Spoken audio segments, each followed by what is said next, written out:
Hi friends. இன்றைக்கி நாம் படிக்க போகிறதில்ல. ஆமாம், ஒரு கதை கேட்கலாமா? இங்கிலாண்டோட ஹிஸ்ட்ரின்னு சொன்னால் நமக்கு இமீடியட்லி கிங்ஸ், வார்ஸ், டேட்ஸ் தான் ஞாபகம் வரும். ஆனால் அந்த கிங்ஸ் கீழே வாழ்ந்த மக்கள் எப்படி இருந்தாங்க, அவங்க food, work, belief, fear, hope இதெல்லாம் எப்படி இருந்துச்சு, அதுதான் சோஷியல் ஹிஸ்ட்ரி ஆஃப் இங்கிலாந்து.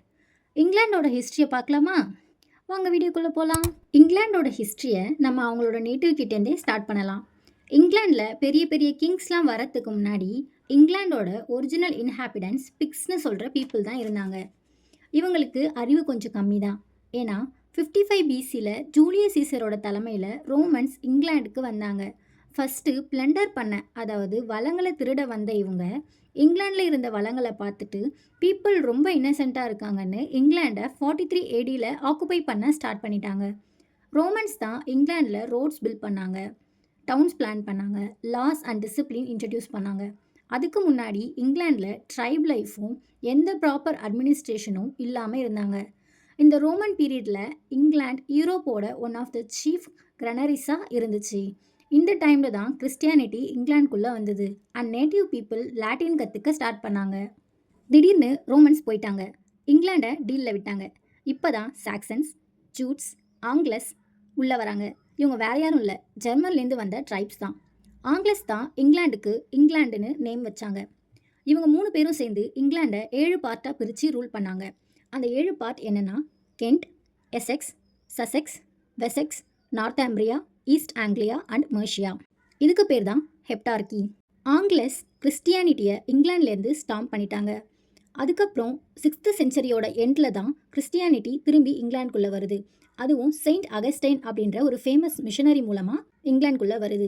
இவர் ரோம்லேருந்து போப் கிரிகரி தான் அனுப்பி வச்சிருக்காரு. இவங்க 3 பேரோட பீரியடில் அக்ரிகல்ச்சருக்கு இம்பார்ட்டன்ஸ் கொடுத்தாங்க. கிங்ஸ் இருந்தாங்க, பட் இவங்களுக்கு அப்சல்யூட் பவர் இல்லை. லோக்கல் லீடர்ஸ் தான் இம்பார்ட்டண்ட்டாக இருந்தாங்க. சொசைட்டி சிம்பிளாக அண்ட் பீஸ்ஃபுல்லாக இருந்துச்சு. லிட்ரேச்சர் ஓரல் ட்ரெடிஷனில் இருந்தது. ஆனால் இந்த அமைதி ரொம்ப நாளைக்கு நீடிக்கல. ஏன்னா திடீர்னு நார்த்லேருந்து 9th செஞ்சுரியில் டேன்ஸ்னு சொல்கிற வைக்கிங்ஸ் வந்தாங்க. இவங்க வில்லேஜஸை பேர்ன் பண்ணாங்க, லூட் பண்ணாங்க, ஃபியர் கிரியேட் பண்ணாங்க. மக்கள் லைஃப் ரொம்ப அன்ஸ்டேபிளாக, செக்யூரிட்டி இல்லாமல் போயிடுச்சு. இந்த அட்டாக்ஸ் தான் ஒரு ஸ்ட்ராங் கிங்ஷிப் தேவை அண்ட் சென்ட்ரல் பவர் முக்கியம்னு மக்களை ரியலைஸ் பண்ண வச்சுது. அப்போ தான் வந்தார் நம்ம first proper king Alfred the great. இவரோட சுப்ரிமசி இங்கிலாந்து ஃபுல்லாக இருந்துச்சு. பட் இவர் இறந்ததுக்கு அப்புறம் திரும்பவும் டேன்ஸ் உள்ள வர கிங் ஆல்ஃப்ரடோட கிராண்ட்சன் எட்வர்ட் கிங்காக வந்து 1042 டேன்ஸ் கிட்டே இருந்து இங்கிலாண்டை மீட்டார். இவரை எட்வர்டு கன்ஃபசர்னு சொல்கிறாங்க. ஏன்னா இவர் ரொம்ப தெய்வ பக்தியாக இருந்தார் அண்ட் நிறைய ரைட்டர்ஸை பரி பண்ண வெஸ்ட்மின்ஸ்டர் அபேவை இவர் தான் பில்ட் பண்ணியிருக்காரு. இப்போ தான் நம்ம கதையோட டேர்னிங் பாயிண்ட்டுக்கு வரும். கிங் எட்வர்ட் இறந்ததுக்கு அப்புறம் நார்மண்டிலேருந்து வில்லியம் ஷிப்பில் வந்து இறங்கினார். இங்கிலாண்டில் கால் வச்ச உடனே தடுக்கி கீழே விழ சுற்றி இருக்கவங்க என்ன நினைப்பாங்கன்னு யோசிச்சு, நான் கீழே விழுந்தாலும் என் மீசையில் மண்ணு ஓட்டலைன்னு பர்பஸாக கீழே குனிஞ்ச மாதிரி ஒரு கைப்பிடி மண்ணை எடுத்து, நான் எப்படி இந்த மண்ணை என் கையில் வச்சுருக்கனோ அதே போல் இந்த இங்கிலாண்டையும் என் கைக்குள்ளே கொண்டு வருவேன்னு சொன்னார். இவர் கீழே விழுந்ததை விட இதை சொன்னதை கேட்டு தான் சுற்றி இருக்கவங்க எல்லாரும் சிரித்தாங்க. Surprise surprise, William of Normandy சொன்ன மாதிரியே செஞ்சும் காட்டினாரு. ஃபஸ்ட்டு பேட்டில் ஆஃப் ஹேஸ்டிங்ஸ், அதாவது இங்கிலாந்து நோபல்ஸோட லீடர் ஹெரால்டோட ஆர்மியை பீட் பண்ணி இங்கிலாண்டை ஜெயிச்சார். இவர் நிஜமாவே இங்கிலாண்டை லெஃப்ட் ஹேண்டில் தான் ஹேண்டில் பண்ணியிருக்காரு. இவர் பண்ண இம்பார்ட்டண்டான சேஞ்ச் ஃபியூடல் சிஸ்டம், அதாவது லேண்டை பேஸ் பண்ணின ஒரு சோஷியல் சிஸ்டம். இங்கிலாண்டில் மெடிவல் பீரியடில் மணி விட லேண்டுக்கு தான் ரொம்ப வேல்யூ இருந்துச்சு. நான் சொல்லும்போது ஒரு பிரமிட் மாதிரி இமேஜின் பண்ணிக்கோங்க. கிங் அவர் தான் மேலே, எல்லா லேண்டும் அவரோடது. கிங் தான் லேண்டை அவருக்கு கீழே இருக்கவங்களுக்கு பிரித்து கொடுப்பாரு. அதாவது கிங் தான் லேண்டோட ஓனர் அண்ட் ப்ரொடெக்டர். இவருக்கு கீழே லார்ட்ஸ் ஆர் பேரன்ஸ். கிங் இவங்களுக்கு டைரெக்டாக லேண்டை பிரித்து கொடுப்பாரு. அதுக்கு பதிலாக இவங்க கிங்குக்கு லாயலாகவும் வார் டைமில் சோல்ஜர்ஸ் கொடுத்தும் ஹெல்ப் பண்ணுவாங்க.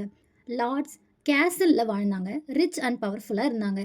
இவங்களுக்கு கீழே லாஸ்ட்டாக பெசன்ஸ் ஆர் சர்வ்ஸ். இவங்க தான் லேண்டில் ஒர்க் பண்ணுவாங்க, ஃபுட் ப்ரொடியூஸ் பண்ணுவாங்க. இவங்களுக்கு ஃப்ரீடம் இல்லை, மோஸ்ட்லி ஸ்லேவ்ஸாக இருந்தாங்க. இது எப்படி ஒர்க் ஆச்சுன்னா, கிங் லேண்ட் கொடுப்பாரு, லார்ட்ஸ் கிங்குக்கு சப்போர்ட் கொடுப்பாங்க. இவங்களுக்கு கீழே இருக்கிற பெசன்ஸ் ஆர் ஸ்லேவ்ஸ் எல்லாருக்கும் ஃபுட் ப்ரொடியூஸ் பண்ணுவாங்க. சூப்பர் சிஸ்டமாக இருக்குல்ல? பட் இந்த சிஸ்டம் தியரியில் கேட்க ஈஸியாக இருந்தாலும் ப்ராக்டிக்கலாக பார்க்குறப்போ கொஞ்சம் கஷ்டம்தான். வில்லியம் ஆஃப் நார்மண்டிக்கு அப்புறம் வந்த கிங்ஸ்னால இந்த சிஸ்டம் எப்படி கொலாப்ஸ் ஆச்சுன்னு பின்னாடி பார்க்கலாம். பட் வில்லியமோட இந்த சிஸ்டம்னால கிளாஸ் டிவிஷன் கிளியராக இருந்தது. அதே போல் இன்இக்வாலிட்டியும் விசிபிளாக இருந்துச்சு. லேண்ட் எல்லாருக்கும் பிரித்து கொடுத்தா போதுமா, யாருக்கு எவ்வளோ கொடுத்துருக்கோம் கணக்கு வச்சுக்க வில்லியம் கொண்டு வந்தது தான் டூம்ஸ்டே புக். இதில் இங்கிலாண்டோட மொத்த லேண்ட் இன்ஃபர்மேஷனும் ரிஜிஸ்டர் பண்ணி வச்சுருக்காங்க. இவரோட பீரியடில் சொசைட்டி ரொம்ப ஸ்ட்ரிக்ட் அண்ட் கண்ட்ரோலாக இருந்துச்சு. ஹையரார்கிக்கல் ஆர்டரும் ஸ்ட்ராங்காக இருந்துச்சு. வில்லியம்க்கு அடுத்து வந்த சில ஃப்ரெஞ்ச் கிங்ஸோடு சேர்த்து மொத்தம் ஆல்மோஸ்ட் 400 செஞ்சுரிக்கு நார்மன்ஸ் தான் இங்கிலாண்டில் ஆட்சி பண்ணாங்க. அதனால் ஃப்ரெஞ்ச் லாங்குவேஜோட இன்ஃப்ளூயன்ஸ் இங்கிலாண்டில் ஸ்ட்ராங்காக இருந்துச்சு. அண்ட் இவங்க கட்டின நிறைய கேசல்ஸ் அதோட ரிமைனிங்ஸ் இன்னும் இங்கிலாண்டில் இருக்கான். வில்லியம் 1087 இறந்துட்டாரு. வில்லியம் த கான்கரரோட பையன் தான் வில்லியம் த செகண்ட் ரூஃபஸ். இவரோட பீரியடில் சர்ச் கூட கான்ஃப்ளிக்ட் இருந்துச்சு. நோபல்ஸோட டென்ஷன், ஏன்னா இவர் டேக்ஸ் அதிகமாக கலெக்ட் பண்ணார். சொசைட்டியில் பீஸ் இல்லை, ஃபியரும் டிஸ்சாட்டிஸ்ஃபேக்ஷனும் தான் இருந்துச்சு. ஒரு நாள் இவர் காட்டுக்கு வேட்டைக்கு போனப்போ யாரோ இவர் மேலே அம்பு விட்டு இவரை கொன்னுட்டாங்க. இவர் கூட இருந்த எல்லாரும் இவரை காப்பாற்றாமல் அங்கேருந்து ஓடிட்டாங்க. இது ஒரு வேளை டிவைன் பனிஷ்மெண்ட்டாக இருக்குமோன்னு மக்கள் எல்லாரும் நினச்சாங்க. வில்லியம் த செகண்ட் டெத்துக்கு அப்புறம் இவரோட younger brother Henry the first த்ரோனுக்கு வராரு. இவர் ரொம்ப ப்ராக்டிக்கல் ரூலர். அதனால இங்கிலாந்து திரும்பவும் ஸ்டேபிள் கண்டிஷனுக்கு வந்தது. ஹென்ரி த ஃபர்ஸ்ட்டுக்கு ஹையர் இல்லை, அதனால த்ரோனுக்கு ஃபைட் நடந்துச்சு. நோபல்ஸ் செல்ஃபிஷாக இருந்தாங்க. இந்த டைமில் வீக் கிங்காக ஸ்டெஃபன் ஆஃப் ஆன்ஜோ 1135லேருந்து 1154 வரைக்கும் இருந்தார். இந்த கயாஸில் தான் நம்ம நெக்ஸ்ட் ஸ்ட்ராங் கிங் வராரு. அண்ட் இது நம்மளோட நெக்ஸ்ட் டேர்னிங் பாயிண்ட். கிங் ஸ்டெஃபனோட பிரதர் தான் ஹென்ரி த செகண்ட். இவரோட பீரியடில் முக்கியமான ஈவெண்ட் இவருக்கும் archbishop of Canterbury sir Thomas பெக்கெட்டுக்கும் இருந்த கான்ஃப்ளிக்ட் தான். இன்னும் சொல்லப்போனால் இது ஸ்டேட்டுக்கும் சர்ச்சுக்கும் இருந்த கான்ஃப்ளிக்ட்னு சொல்லலாம். கிங்கோட கோர்ட்டில் சான்சலராக இருந்த பெக்கெட் ரொம்ப ஹார்ட் ஒர்க்கிங் அண்ட் கிங்குக்கு லாயலாகவும் இருந்தார்.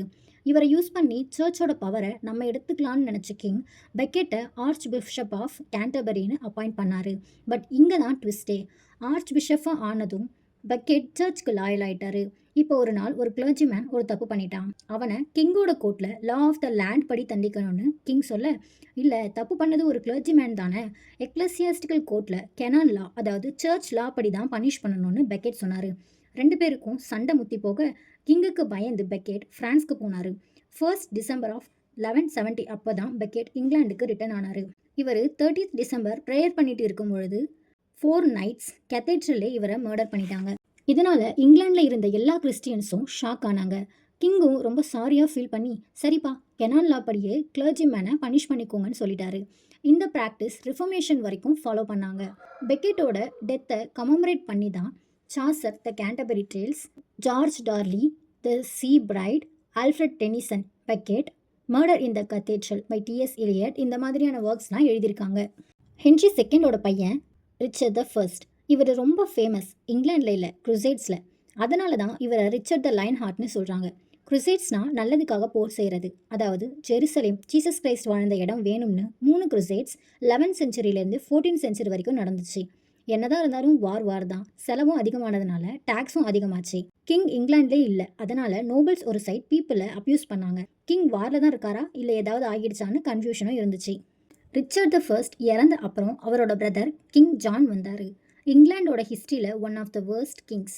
டேக்ஸ் அதிகமாக இருந்ததால் மக்கள் சார்பாக லண்டன் மேயரும் சர்ச் சார்பாக ஸ்டெஃபன் லாங்டனும் ரெனிமீட்ன்ற இடத்துல 15th ஜூன் 1215 கிங்கை மீட் பண்ணி கிங் மக்களுக்கு செய்ய வேண்டியதை டாக்குமெண்ட்டில் எழுதி கிங் கிட்ட சைன் வாங்கினாங்க. அது ரொம்ப லென்த்தியாக இருந்ததால் அதை மேக்னா கார்ட்டா ஆர் த கிரேட் சார்ட்டர்னு சொன்னாங்க. இங்கிலாண்டோட கான்ஸ்டிடியூஷனுக்கு இதுதான் பிகினிங்னு சொல்லலாம். அடுத்தது ஹென்ரி த தேர்ட். இவருமே ஒரு வீக் கிங் தான். கிங் ஜானோட பையன், பட் ரொம்ப ரிலீஜியஸ். அதனால் நிறைய சர்ச்சஸ் பில்ட் பண்ணார். அதில் ரொம்ப முக்கியமானது வெஸ்ட்மின்ஸ்டர் அபே. இவரோட பீரியடில் தான் டொமினிக்கன் மங்க்ஸ் அண்ட் ஃப்ரான்சிஸ்கன் ஃப்ரையர்ஸ்லாம் இங்கிலாந்துக்கு வராங்க. இவங்களோட origin Italy.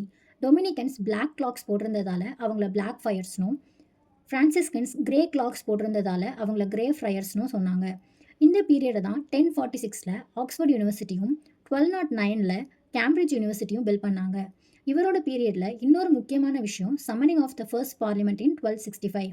கிங்கோட brother in law Simon de Montfort 2 elective ரெப்ரசன்டேட்டிவ்ஸை கூப்பிட்டாரு. இந்த பார்லிமெண்ட் தான் ஃபர்ஸ்ட் ஹவுஸ் ஆஃப் காமன்ஸ். அடுத்ததாக வந்த எட்வர்ட் த ஃபர்ஸ்ட் ரொம்ப strong and strict. Son of Henry the third. இவர் வேல்ஸை கான்கர் பண்ணதால் பிரின்ஸ் ஆஃப் வேல்ஸ்னு இவரை சொல்கிறாங்க.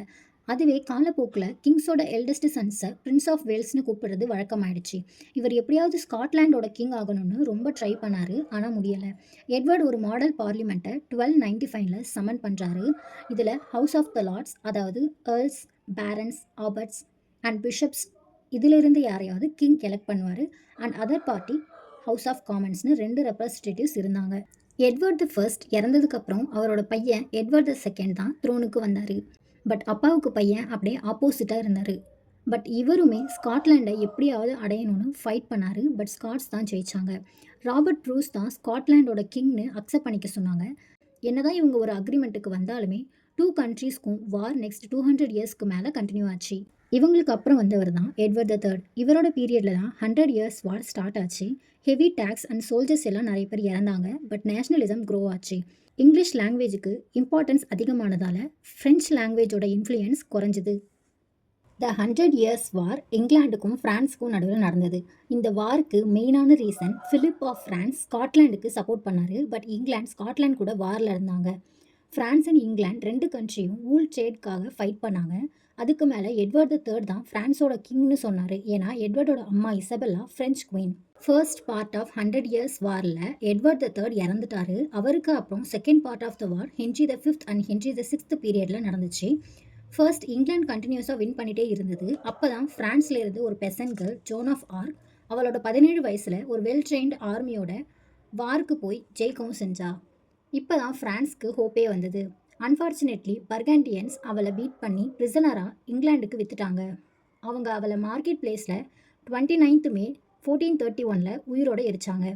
பட் அவர் ரொம்ப தைரியமாக டெத்தை ஃபேஸ் பண்ணதை பார்த்து ஃப்ரெஞ்ச் சோல்ஜர்ஸ் இன்ஸ்பயர் ஆகி அடுத்த 20 இயர்ஸில் ஃப்ரெஞ்ச் தான் வாரில் வின் பண்ணாங்க. அண்ட் ஜோன் ஆஃப் ஆர்க் தான் creator of modern France. Next கிங்காக வேண்டிய பிளாக் பிரின்ஸ் பிளாக் டெத்தில் இறந்ததால் அவரோட பையன் ரிச்சர்ட் தி செகண்ட் 10 வயசில் த்ரோனுக்கு வராரு. இவரோட பீரியடில் ஃபேமஸ் ஈவெண்ட்னா 1381 நடந்த peasant revolt. Continuous war and black டெத்னால people low wages and high டேக்ஸ்னால ரொம்ப கஷ்டப்பட்டாங்க. ஒரு நாள் tax collector poll tax collect பண்ணுறப்போ வேட் டைலர் அண்ட் அவரோட ஃபேமிலியை இன்சல்ட் பண்ணதுனால வேட் டைலர் டேக்ஸ் கலெக்டரை அடிச்சு கில் பண்ணிடுறாரு. இந்த விஷயம் பெருசாக peasants from Kent, Sussex and மற்ற பிளேசஸ்லேருந்து ஸ்மித்ஸ்ஃபீல்டுக்கு வராங்க. அவங்களுடைய leaders Wat Tyler and John பாலோட. கடைசியாக king Richard and mayor of London இவங்களை வந்து மீட் பண்ணாங்க. அப்போது மேயர் வேட் டைலரை பிஹெட் பண்ணிடுறாரு. மக்கள் இன்னும் கோவமானாங்க. But king Richard the second நான் இனிமேல் உங்கள் லீடராக இருப்பேன் அண்ட் உங்களுக்கு தேவையானதை செய்வேன்னு ப்ராமிஸ் பண்ணி கூட்டத்தை கலைச்சிடுறாரு. பட் லேட்டராக பீப்புள் இவரை போய் அப்ரோச் பண்ணுறப்போ அவங்கள அலட்சியப்படுத்தி அனுப்பி வச்சிடுறாரு. அடுத்த வீடியோவில் லாங்கஸ்டன்ஸ் அண்ட் யோக்சஸ் கிங்ஸோட பீரியடை பற்றி பார்க்கலாம். அண்டில் தென் நல்லா ப்ரிப்பேர் பண்ணுங்கள். பாய்.